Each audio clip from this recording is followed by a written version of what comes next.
Telugu cinema అనగానే మనకి గుర్తొచ్చే పేర్లు చిరంజీవి, బాలకృష్ణ, వెంకటేష్, నాగార్జున గారు. వీళ్ళందరితోని సినిమాలు చేసిన ఒక సంగీత దర్శకుడున్నాడు. 90స్‌లో తన సంగీతంతో ఎంతో మందికి దగ్గరయ్యారాయన. నంది అవార్డ్ కూడా తను సొంతం చేసుకున్నారు.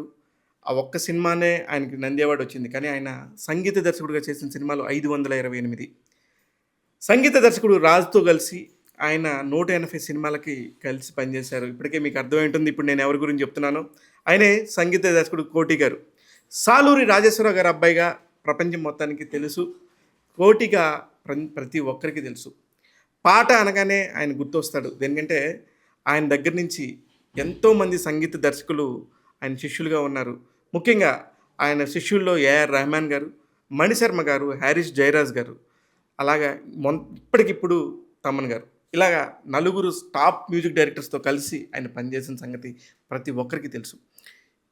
ఇన్ని సినిమాలకి చేశామనేది కంటే కూడా ఎంత మంచి పాటలిచ్చామనేది చాలా ఇంపార్టెంట్. కోటి గారి విషయంలో తీసుకుంటే గనక 90స్‌లో ఎన్ని టాప్ హిట్స్ ఉంటే అన్ని టాప్ హిట్స్‌లో గూడా ఆయన పాత్ర ఉండింది.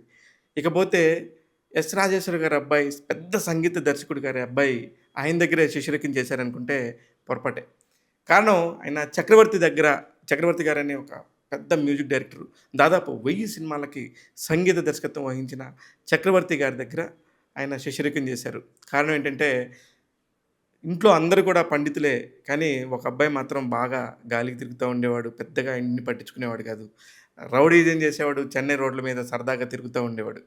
అతనే తర్వాత కాలంలో పెద్ద సంగీత దర్శకుడు అవుతాడని అతనికి కూడా తెలీదు. కారణం చక్రవర్తి గారి దగ్గర పనిచేసే ఒక బృందంలో వీళ్ళ అన్నదమ్ములు ఇద్దరు కూడా పనిచేస్తూ ఉండేవారు.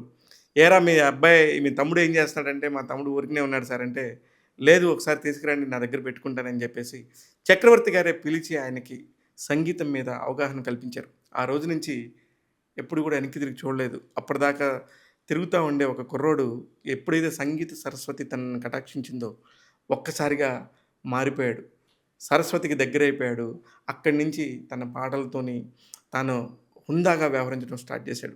జులాయి కాస్త సంగీతం పట్టుకున్నాడు, గిటార్ పట్టుకున్నాడు. మ్యూజిక్ కంపోజర్‌గా ఎన్నో పనులు చేసుకుంటూ ఉన్నాడు. ఈ టైంలోనే రాజుగారితో ఉన్న సాన్నిహిత్యంతో ఇద్దరు కలిసి చక్రవర్తి గారి దగ్గర నుంచి చిన్నగా పక్కకొచ్చి ఒక్కొక్క సినిమా మ్యూజిక్ చేయటం ప్రారంభించారు.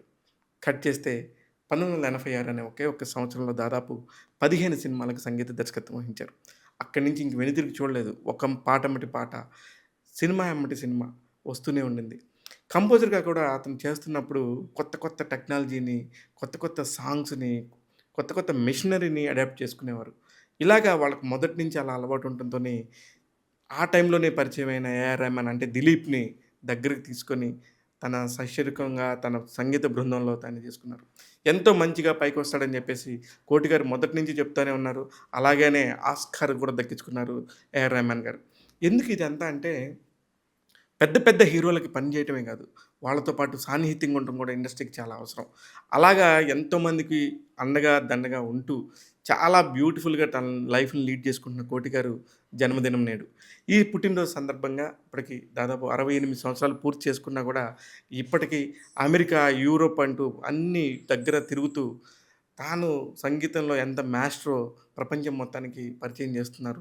ఇప్పటికీ పాటలు పాడుకుంటూ అలాగే తన సంగీతంతోని ఎంతోమందిని దగ్గరవుతున్నారు కోటి గారు. ఇలాగా తన సంగీత ప్రపంచానికి సంబంధించి మాట్లాడుకుంటే ఎంతోమంది కొత్త దర్శకులు, ముఖ్యంగా చాలామంది పెద్ద దర్శకులు. ఈవీవి సత్యనారాయణ గారికి దాదాపు 90% సినిమాలకి సంగీత దర్శకుడు కోటి గారే. ఆ లెక్కలో చూస్తే గనక చిరంజీవి గారితో 'అల్లుడో మజాక్' అయ్యుండొచ్చు. పవన్ కళ్యాణ్ గారితో 'అక్కడమ్మ ఇక్కడబ్బా' అయ్యుండొచ్చు. ఈ మొదటి సినిమాలన్నిటికి కూడా ఇతనే కంపోజ్ చేశారంటే ఆశ్చర్యం. అలాగా ఎంతోమందికి త్రివిక్రమ్ గారికి 'నువ్వే నువ్వే' మొదటి సినిమా. ఆ మొదటి సినిమాకి కూడా కంపోజ్ చేసింది కోటి గారే.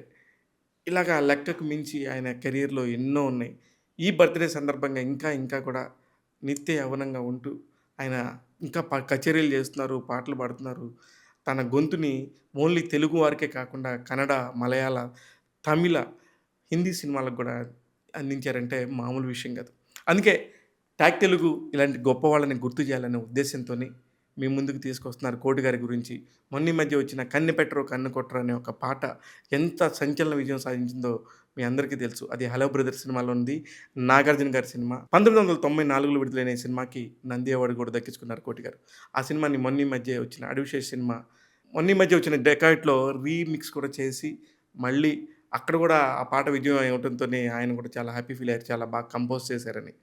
ఇలాగా తన ప్రయాణం మొత్తంలో కూడా సినిమా మీద సినిమాలు, పాటల మీద పాటలు చేసుకుంటూ ఎంతో హ్యాపీగా నిత్య యవ్వనంగా మన్మధుడిలాగా తిరుగుతూ ఉంటాడు.